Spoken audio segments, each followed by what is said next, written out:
اور اس کے بعد ایک اور میٹنگ تھی، تو ہم نے اس کے بعد ایک ڈیٹیل بریفنگ دینی تھی کیونکہ ایک بہت امپورٹنٹ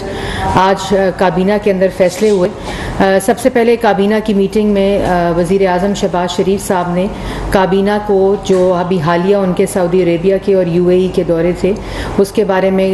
تفصیلات بتائیں، اور پہلی دفعہ پاکستان اپنے دوست ممالک کے ساتھ جو ہر مشکل وقت میں پاکستان کے ساتھ کھڑے ہوئے ہیں، وہ پہلی دفعہ ہم ایک ایسا اسٹریٹجک پلان لے کر ان کے پاس گئے ہیں کہ جو پروجیکٹ اورینٹڈ ہے، جو خالی پیسوں یا گرانٹ کی ایڈ کے اوپر مبنی نہیں بلکہ پاکستان کی عوام کے لیے پروجیکٹس، روزگار، ریلیف کا ایک پورا ویژن ہے جو اسٹریٹجک پارٹنرشپس کے ذریعے ان دونوں ممالک کے ساتھ شروع کیا جا رہا ہے، شراکت داری سے برابری کی سطح پر۔ اور اس کے اندر آپ نے دیکھا کہ عید والے دن UAE سے جو وفد آیا، ان کی اکنامک ٹیم تھی، ان کے جو وہاں جو میٹنگ ہوئی اس سے ان کنٹینیویشن تھا، تو اس کے بارے میں بھی ہماری اکنامک ٹیم، ہماری انرجی اور پاور کی ٹیم اس وقت اس تمام جو ڈاکیومنٹ ہے اس پہ کام بھی کر رہے ہیں۔ ان پارٹنرشپس اور ان منصوبوں کے اوپر بہت جلدی پاکستان کی عوام کے سامنے ایک پورا اوور ویو دیا جائے گا کہ کون کون سے شعبوں میں کتنے پروجیکٹس کس طرح سعودی عربیہ اور UAE کے ساتھ مکمل کیے جائیں گے۔ دوسرا جی بہت ہی ایک امپورٹنٹ ایجنڈا تھا، federal minister for power Khurram Dastgir صاحب بھی یہاں موجود ہیں، اس کے اوپر ایک کمپلیٹ تفصیلی بریفنگ دی گئی جس کے اوپر وہ آپ کو بریف بھی کریں گے اس وقت انرجی کی کیا صورتحال ہے ملک کے اندر، پچھلے 4 سال کیا ہوتا رہا ہے، اور جس کی وجہ سے جو اب اس وقت حکومت کا پلان ہے نہ صرف پاکستان کی عوام کو ریلیف دینے کا بلکہ جو ٹرانسمیشن ہے اور جو لوڈ شیڈنگ ہے اس کے اوپر بھی ایک مکمل جامع حکمت عملی کابینہ کو دی گئی ہے، جس میں انرجی مکس کے منصوبے ہیں، جس کے اندر کنزرویشن پلانز ہیں، انرجی کنزرویشن پالیسی ہے۔ تو یہ ابھی آپ کو فیڈرل منسٹر جو ہیں وہ اس کے اوپر ایک کمپلیٹ جو کابینہ کو بریفنگ دی ہے اس کے بارے میں بریف کریں گے۔ اس کے ساتھ جو امپورٹنٹ چیز ہے گندم کی جو اس وقت صورتحال ہے پاکستان کے اندر، تو آپ نے دیکھا کہ 4 سال جس وقت گندم کی کاشتکاری کی جا رہی تھی اس وقت نہ کوئی انسینٹو دیا گیا بلکہ DAP کی جو بوری تھی جو 2018 میں 2600 تھی اور اس وقت وہ نہ صرف 10,000 روپے کی مل رہی ہے بلکہ مل بھی نہیں رہی تھی جس وقت یہ کاشت گندم کی ہونی تھی۔ اس کے علاوہ کوئی انسینٹو بیسڈ اپروچ نہیں تھی، تو جس کی وجہ سے پچھلے 4 سال کی پالیسیز جو تھیں، جو گندم کی سچویشن ہے ملک کے اندر سٹاک کے حساب سے، اس کو دیکھتے ہوئے کابینہ نے آج 3 ملین جو میٹرک ٹن ہے اس کی گندم کی امپورٹ کی اجازت دی ہے، لیکن یہ صرف ایک خاص مدت کے لیے ہے۔ اس کے بعد انشاءاللہ 2018 میں جس طرح پاکستان مسلم لیگ نون کی حکومت ختم ہوئی تھی، میں یہ بتاتی چلوں اور آپ لوگوں کے لیے اس کو رپورٹ کرنا بہت امپورٹنٹ ہے کہ اس وقت پاکستان گندم کو ایکسپورٹ کر رہا تھا، اور انشاءاللہ جو اس وقت ویژن ہے وزیر اعظم شہباز شریف صاحب کا، انہوں نے ہدایت جاری کر دی ہے فوڈ سیکیورٹی کے منسٹر کو کہ فوری طور پر ایک ایسا پلان کہ جو اگلے چند ماہ کے اندر ایسی سچویشن ہو جائے اور جو اگلی کاشت کی قسط ہے اس کے اندر انسینٹو بیسڈ اپروچ کے ساتھ ہم گندم کی پیداوار میں نہ صرف اضافہ کریں بلکہ ہم اس سچویشن پر آ جائیں جو کہ 2018 میں ایکسپورٹ پاکستان کر رہا تھا۔ تو اس سلسلے میں بات ہوئی تفصیلی طور پر، اور پھر کچھ جو تانیاتی ہیں وہ میں آپ کو بتاتی چلوں کہ جو آرڈیننس فیکٹری بورڈ ہے اس کی اوپر محمد مسعود صاحب کو ڈائریکٹر تعینات کرنے کی منظوری دی ہے، industrial and commercial relation ships, اور بطور ممبر بورڈ تعیناتی کی منظوری دی گئی ہے محمد مسعود صاحب کو۔ اس کے علاوہ ریٹائرڈ ایڈمرل سلمان الیاس صاحب جو ہیں ان کو MD شپ یارڈ انجینئرنگ ورکس کا ڈائریکٹر کی تعیناتی کی منظوری دی ہے۔ ایک بہت ہی امپورٹنٹ آج ایجنڈا آئٹم تھا کابینہ کا جس کے اوپر جو پاسپورٹس ہیں، جو 1947 پاسپورٹ ایکٹ کے تحت ایک سے زیادہ غیر ملکی پاسپورٹ جن کے پاس بھی ہے ان کو منسوخ کرنے کی منظوری دی ہے، اور نہ صرف یہ منظوری کہ ان کو منسوخ کیا جائے بلکہ آئندہ اس کو کیسے روکا جائے اس کے اوپر بھی ایک کمپلیٹ حکمت عملی جامع بنانے کی ہدایت دی ہے جو چند ہی دنوں میں فائنل ہو کر بتا دی جائے گی۔ اور آخری تاریخ یہ جو 2 پاسپورٹس ہیں اس کی منسوخی کی آخری تاریخ 31 دسمبر 2022 مقرر کی گئی ہے، تب تک جو جتنا جو پروسیجرل اور ایڈمنسٹریٹو کام ہے اس کو مکمل کرنے کی ہدایت کی گئی ہے۔ اس کے بعد یہ ECC نے جو اقتصادی رابطہ کمیٹی 9 مئی کو جس کا اجلاس ہوا تھا اس کی بھی ڈیسیجنز کی توسیع کی گئی ہے کہ جتنا رمضان پیکج میں آٹا اور چینی کا جو ریٹ وزیر اعظم کی ہدایت اور جو صوبوں کے ساتھ مل کے تعین کیا گیا تھا، جس کے اندر جو 20 کلو کا آٹے کا تھیلا ہے وہ 950 سے 800 روپے کیا گیا تھا، اور چینی جو ہے وہ 85 روپے کلو سے 70 روپے کلو کی گئی تھی۔ تو اس کو بھی کابینہ نے آج منظور کیا کہ یہ اسی ریٹ کے اوپر ان کو برقرار رکھا جائے، اور صوبوں کے ساتھ ہر روز کی بنیاد کے اوپر ایک کوارڈینیشن کمیٹی ہے جو کہ وزیر اعظم شہباز شریف صاحب اس کو خود چیئر کرتے ہیں، اور مانیٹرنگ میکنزم اس وقت ان پلیس ہے جس سے ان ریٹس کے، جس طرح رمضان کے دوران اس کو انشور کیا گیا ہے تو انہی ریٹس کو انشور کیا جائے گا، اور جو پاکستان کی عوام کو ریلیف ہے اس کا زیادہ سے زیادہ پاس آن کرنے کا جو ہدایت جاری کی ہے وزیر اعظم صاحب نے۔ اس کے علاوہ جی جو ڈی جی آئی بی جو ہیں ان کو فواد اسد اللہ خان صاحب کو تعینات کرنے کی کابینہ نے منظوری دی ہے۔ اس کے علاوہ جو لیفٹیننٹ جنرل مزمل حسین صاحب ہیں جو وابڈا کے چیئرمین تھے، انہوں نے استعفیٰ دیا ہے، کابینہ نے اس کو آج منظور کر لیا ہے، اور جو ممبر فائنینس ہیں ان کو اس وقت ایڈیشنل چارج دیا گیا ہے جب تک ایک مکمل نہیں ہوتا پروسیس چیئرمین وابڈا کی تعیناتی کا، تو ان کو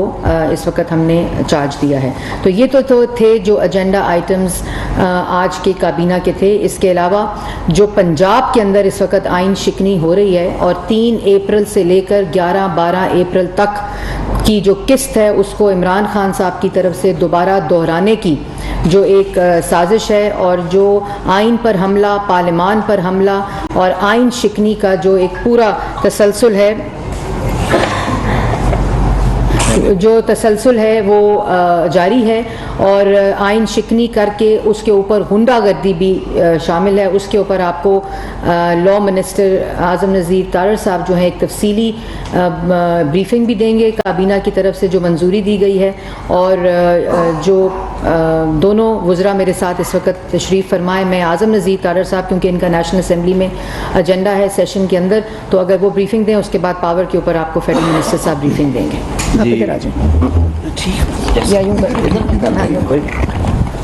بہت شکریہ جی۔ آپ سب دوستوں کے سامنے صورتحال ہے۔ گزشتہ 6 ہفتوں 7 ہفتوں سے آئین پاکستان کے ساتھ کچھ آئینی عہدیداران جس طرح کا سلوک کر رہے ہیں، اور جس ڈھٹائی کے ساتھ قانون اور آئین کی خلاف ورزیاں کی گئیں، اور اس میں پھر پاکستان کی اعلیٰ عدالتوں نے فیصلے جاری کیے جو کہ انپریسیڈنٹڈ ہے، کبھی اس طرح نہیں ہوا۔ حکومتیں تبدیل ہوتی ہیں، ٹرانزیشن ہوئی، کئی بارہا لوگوں نے ٹرانزیشن دیکھی، لیکن ایسی صورتحال پیدا کبھی نہیں ہوئی۔ بدقسمتی سے اس دفعہ ایک روش اپنا لی گئی ہے کہ ہر چیز جو ہے وہ قانون سے اور آئین سے ہٹ کے ہونی ہے۔ تو آج کابینہ نے گورنر پنجاب کے ایشو کے اوپر اسے ایکسٹرا آرڈنری بزنس میں لیا، اور اس پہ تمام جو سیاسی جماعتوں کی نمائندگی ہے کابینہ میں، بشمول پاکستان پیپلز پارٹی، جمعیت Ulema Islam, MQM Pakistan, BNP، ANP کے جتنے ساتھی تھے، تمام جماعتوں، مسلم لیگ نون کے ساتھیوں سمیت انہوں نے بڑی اس پہ سیر حاصل گفتگو کی، اور فیڈرل کیبنٹ نے صدر مملکت کا جو ڈیسیژن ہے کل کا، جس کے انہوں نے جو پرائم منسٹر کی آئینی ایڈوائس تھی آرٹیکل 101 اور آرٹیکل 48 آئین پاکستان کے تابع، اس پہ انہوں نے عمل نہیں کیا۔ اس پہ انہوں نے اپنے تحفظات کا اظہار کیا اور اس پریکٹس کو ڈس اپروو کیا۔ ساتھ ہی ساتھ کابینہ نے وزیر اعظم پاکستان میاں شہباز شریف صاحب کی بھیجی گئی جو ایڈوائس تھی for removal of governor Punjab Umar Sarfraz Cheema, اس کی توثیق کی اور اس کو انہوں نے اپروو کیا، اور اس عزم کا اظہار کیا کہ آئین پاکستان کے تحت حاکمیت اللہ تعالیٰ کی ہے، اور جو ریاست پاکستان کے حکومتی اور ریاستی امور ہیں وہ عوام کے منتخب شدہ نمائندوں نے وزیر اعظم اور کابینہ کے تحت استعمال کرنے ہوتے ہیں۔ تو کابینہ نے آج یہ بات بالکل کلیئرٹی کے ساتھ کی کہ کسی قسم کی جو ٹرانسگریشن ہے، کسی قسم کی جو مداخلت ہے، کسی قسم کی جو اختیارات کا جھکاؤ ہے، وہ قبول نہیں کیا جائے گا، اور کوئی آئینی عہدیدار جو ہے وہ اپنی حدود سے تجاوز نہ کرے، ملک کو کسی آئینی بحران کی طرف دانستہ دھکیلنے کی کوشش نہ کی جائے۔ اور اس پہ انہوں نے آج یہ بھی طے کیا کہ اس معاملے کے اوپر قومی اسمبلی میں آج ڈیبیٹ بھی ہوگی، اور جو تمام وہاں پہ جو جماعتیں ہیں جن کی ریپرزنٹیشن ہے قومی اسمبلی میں، وہ اس پہ اپنی رائے کا اظہار کریں، اور ایک قرارداد بھی انشاءاللہ العزیز وہاں پہ پیش ہونے جا رہی ہے۔ تو اس تناظر میں آج کابینہ نے وزیر اعظم صاحب کے جو فیصلہ جات ہیں آئین پاکستان کے تحت، ان کی نہ صرف توثیق کی بلکہ پنجاب اور مرکز میں خاص طور پہ گورنر پنجاب اور صدر مملکت نے جس طرح سے آئین کے حوالے سے اپنے اختیارات کا نہ صرف ناجائز استعمال کیا بلکہ آئین شکنی کے مرتکب ہوئے، اس پہ بھی اپنے تحفظات کا اظہار کیا، اور اس کے لیے جو آئندہ کا لائحہ عمل ہے اس کے لیے بھی مشاورت جو ہے وہ جاری ہے کہ کیا کیا سٹیپس لیے جا سکتے ہیں اس سلسلے میں۔ اس کے لیے قانونی اور سیاسی مشاورتی عمل جو ہے اس کا بھی آغاز کیا گیا ہے۔ بہت شکریہ جی۔ اس سے پہلے کہ میں فیڈرل منسٹر پاور کو دوں، میں ایک بات صرف بتا دوں، ایڈ کر دوں کہ وزیر اعظم نے جو چینی ہے اس کی ایکسپورٹ کے اوپر مکمل طور پر پابندی لگا دی ہے، اور وہ پابندی سٹاک پاکستان میں اس وقت چینی کا موجود ہے ڈیمانڈ کے مطابق، اور جو ڈیمانڈ اس وقت 16,000 ٹن ڈیلی کی ہے، اور اس کے برعکس جو اس وقت سٹاک موجود ہے 4,870 ٹنز جو کہ ہوتا ہے، اور جو کاشت ہماری اس وقت 2021-22 کا جو موجودہ کاشت تھی وہ 7.869 ٹنز کے حساب سے ہے۔ تو اس ڈیٹا سے ہمیں معلوم ہوتا ہے کہ سفیشینٹ سٹاکس اس وقت موجود ہیں جو ڈیمانڈ کو ایڈریس کر سکتے ہیں۔ لیکن آپ نے دیکھا کہ پچھلے ادوار میں جب چینی کو ایکسپورٹ کیا گیا اس وقت آرٹیفیشل قلت کی گئی ملک کے اندر، اور اس چینی کی جو قیمت تھی وہ 52 روپے سے 120 روپے کلو تک گئی، اور پھر اس کو امپورٹ کیا گیا۔ اس دوران کے اندر جتنی چینی کی پرائس میں انکریز ہے وہ سارا کا سارا جو بوجھ ہے وہ پاکستان کی عوام کو دینا پڑا۔ لیکن اس وقت ملک کے اندر سفیشینٹ سٹاکس موجود ہیں، اور ابھی جو نئی کاشت کی سائیکل ہے وہ اپریل ٹو نومبر سٹارٹ ہو جائے گی، اور وہ والی چینی بھی سسٹم میں آ جائے گی۔ صرف اور صرف اس ایکسپورٹ پہ بین کا مقصد یہ ہے کہ جو پرائس ہے اس کو واپس پاکستان کی عوام کے لیے افورڈیبل کیا جائے، اور قریب اس کو جو ملک کے اندر جو پرائس ڈسکریمنیشن ہے اور ڈفرینسیشن اس کو بھی کم کیا جائے۔ اس لیے صوبے اس میں بہت امپورٹنٹ رول ادا کر رہے ہیں۔ تو یہ اسٹاک سفیشینٹ موجود ہونے کے باوجود ایکسپورٹ کے اوپر مکمل بین کی ہدایت صرف اور صرف پاکستان کی عوام کو افورڈیبل اور سستی چینی دینے کا اقدام ہے وزیر اعظم شہباز شریف صاحب کی طرف سے۔ اب میں